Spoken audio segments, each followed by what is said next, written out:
আজকে চলে আসলাম বাংলাদেশ ফুটবল নিয়ে কিছু কথা বলতে। বাংলাদেশ ফুটবল টিম মোটামুটি আমার খেলা মোটেও পছন্দ হয় না, কারণ তাদের খেলার প্ল্যানিং ভালো না। আমি জানি না তারা জাতীয় দলে খেলে এবং তাদের খেলার প্ল্যান কী। তবে তাদের থেকেই আমার মনে হয় যে আমাদের গ্রামের ছেলেরাই অনেক ভালো খেলা খেলতে পারে, কারণ তারা যে খেলা খেলছে নেপালের সাথে গতকালকে যে খেলাটা খেলছে, তো সেখানে তাদের যে পাসগুলো ছিল তারা মোটেও পাস করতে পারে না। বলের পাসগুলো ভুল পাস হয়, তারা বল নিয়ে সামনে এগোতে পারে না। তারপর হলো যে তারা যে ভুল খেলাগুলো খেলে, যে প্লেয়ার গ্যাপ খুঁজে পায় না, ভালো কোচিং শ্যুট করতে পারে না, যে একটা ক্রস শ্যুট দেবে সে একটা ভালো কোচ শ্যুট করতে পারে না।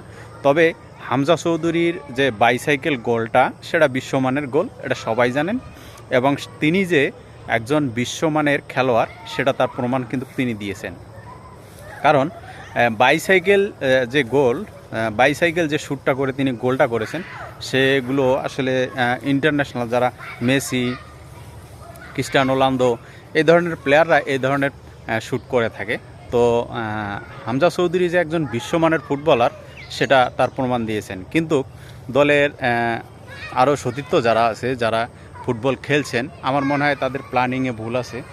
তারা প্লেয়ার আর বিশেষ করে দেখা যায় যে তাদের শেষ সময়ে তারা এর আগেও কয়েকটা ম্যাচে দেখছি যে শেষ টাইমে গোল থেকে যায়, মানে গোল খেয়ে যায়। খেলা ফিনিশিংটা তাদের ভালো হয় না। তো আমি মনে করি যে তাদের খেলার ধরনটা আরেকটু আপডেট করা প্রয়োজন।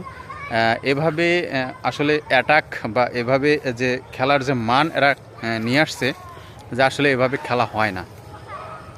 এর থেকে ভালো খেলা গ্রামে ছেলেরা খেলে, এর থেকে ভালো খেলা গ্রামের ছেলেরা খেলতে পারে।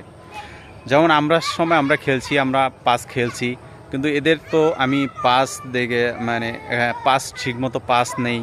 তারপর তারা যে একজনকে সঠিকভাবে পাস দিবে বা একজন যে গ্যাপ খুঁজে নিবে, এ ধরনের কোনো আমি খেলার মধ্যে কোনো কিছু দেখলাম না। গতকালকে নেপালের সাথে যে খেলাটা হইলো, 2-2 খেলাটা ড্র হয়েছে, কিন্তু আসলে খেলার কোয়ালিটি আমার কাছে ভালো লাগেনি। কিন্তু নেপালের তাদের হয়তো পায়ের কাছে তারা বল হয়তো কত কম ধরে রাখছে, কিন্তু তাদের খেলার কোয়ালিটিটা অনেক বাংলাদেশের থেকে অনেক ভালো ছিল।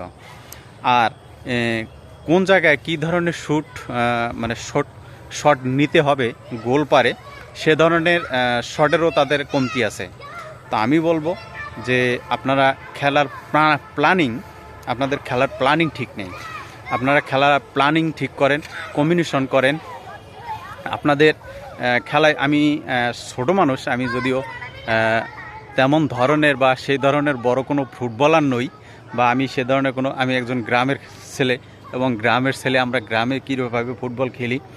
আর বাংলাদেশ টুর্নামেন্টের ফুটবল খেলা দেখে আমার কাছে আসলে আমি অবাক হয়ে গেছি যে এরা এত ভুল খেলা খেলার পরও কী করে বাংলাদেশ জাতীয় দলে চান্স পায়, আমার এটাই বুঝে আসে না।